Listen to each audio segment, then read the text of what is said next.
Pemirsa, Ikatan Nasional Konsultan Indonesia atau Inkindo Sumatera Selatan menggelar musyawarah provinsi ke-12 di Hotel Arya Duta Palembang. Kegiatan ini membahas program organisasi 4 tahun ke depan, sekaligus pemilihan ketua baru DPP Inkindo Sumsel periode 2026 hingga 2030. Musyawarah Provinsi atau Musprop ke-12 Inkindo Sumatera Selatan digelar di Hotel Arya Duta Palembang dan dihadiri pengurus serta anggota dari berbagai kabupaten dan kota di Sumatera Selatan. Kegiatan yang dibuka oleh Wakil Gubernur Sumatera Selatan, Ci Ujang, ini menjadi agenda konstitusional organisasi yang dilaksanakan setiap 4 tahun sekali. Hari ini kita menghadiri musyawarah Inkindo yang ke-12.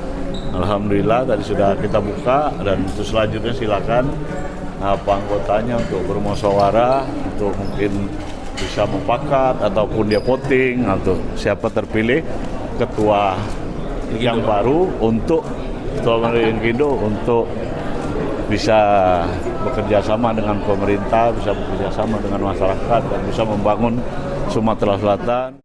Dalam Musprop ini, para peserta membahas garis besar haluan kerja organisasi, rencana anggaran pendapatan dan belanja organisasi, serta isu strategis di dunia jasa konsultasi konstruksi.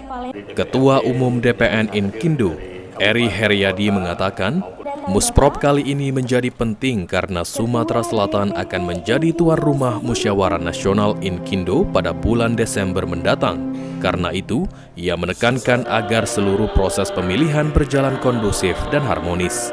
Diperlukan sinergi dengan pemerintah daerah agar konsultan lokal mendapatkan kesempatan lebih besar dalam proyek pembangunan di Sumatera Selatan.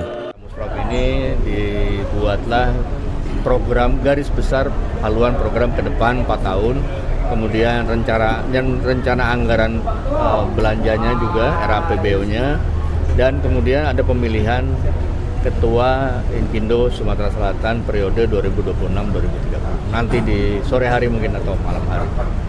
Itu kira-kira inti dari acara hari ini.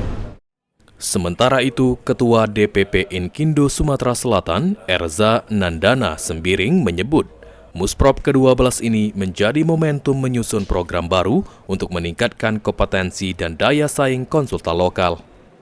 Nantinya ke depan kita dapat melaksanakan Musprop untuk mendukung konsultan-konsultan di Sumatera Selatan agar dapat meningkatkan kompetensinya, lalu bisa berdaya saing yang kuat untuk pembangunan di Sumatera Selatan. Semoga jumlah anggota Inkindo di Sumatera Selatan itu bisa terus meningkat supaya dapat memenuhi jumlah kegiatan-kegiatan pembangunan baik itu pun di kabupaten maupun di provinsi maupun sampai di luar kota Palembang ataupun di Sumatera Selatan. Erza menambahkan, jumlah anggota Inkindo Sumsel tercatat mencapai 165 badan usaha.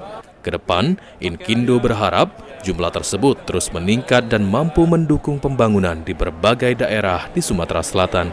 Muhammad Aidil, PAL TV.